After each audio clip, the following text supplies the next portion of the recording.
ये जो बेरोजगार इजराइल जा रहे हैं, ये जो बेरोजगार इजराइल जा रहे हैं और जो बेरोजगार इजराइल जा रहे हैं और जो अग्निवीर के लोग कपड़े उतार के आंदोलन कर रहे हैं, इनसे कैसे बीजेपी बच पाएगी। और ये जो नई आवाज उठी है पीडीए वाली, इसमें पीड़ित दुखी अगड़े भी हैं, ये ना भूलें अपने आप को। जो पीड़ित हैं, दुखी अगड़े वो भी हैं, और पिछड़े दलित अल्पसंख्यक आदिवासी भाइयों का ये समूह है और आदि आबादी के साथ आगे बढ़ रहे हैं। तो 90% लोग इस पीडीए में शामिल हैं, तो भारतीय जनता पार्टी कैसे बचेगी।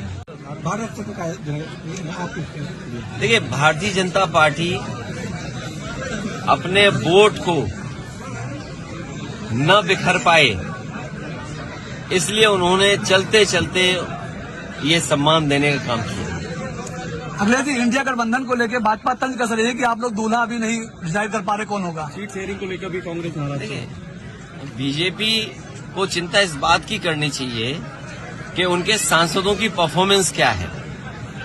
यहां तो मान लीजिए गठबंधन के सांसद जीते थे, लेकिन उत्तर प्रदेश की सरकार उनकी रही, दिल्ली की सरकार उनकी रही।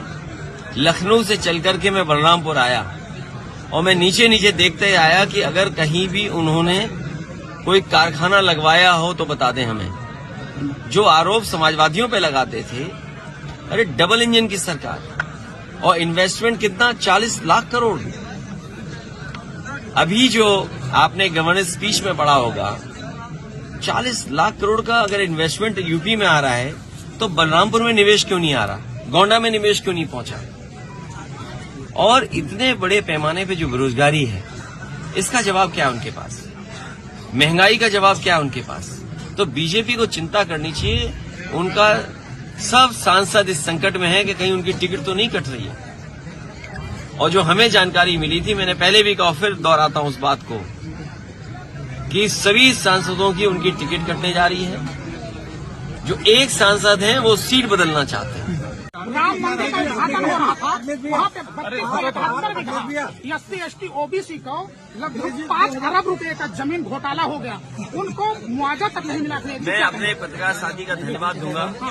मैंने कई बार ये कहा कि अगर कोई पुण्य काम होने जा रहा हो, कोई बहुत बड़ा काम होने जा रहा हो और पीडीए के लोग दुखी हों, 90% आबादी वाले लोग दुखी हों, तो ऐसे पुण्य काम में उनको भी कम से कम भला होता।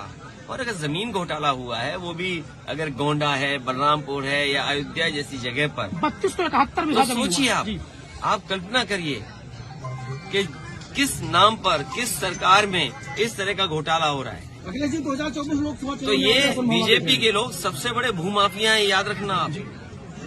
जहां कहीं भी जमीन कब्जा हो रही है और आप जांच करोगे तो वहां बीजेपी वाले ही मिलेंगे। बीजेपी, भारतीय जनता पार्टी भू माफिया पार्टी बन गई है।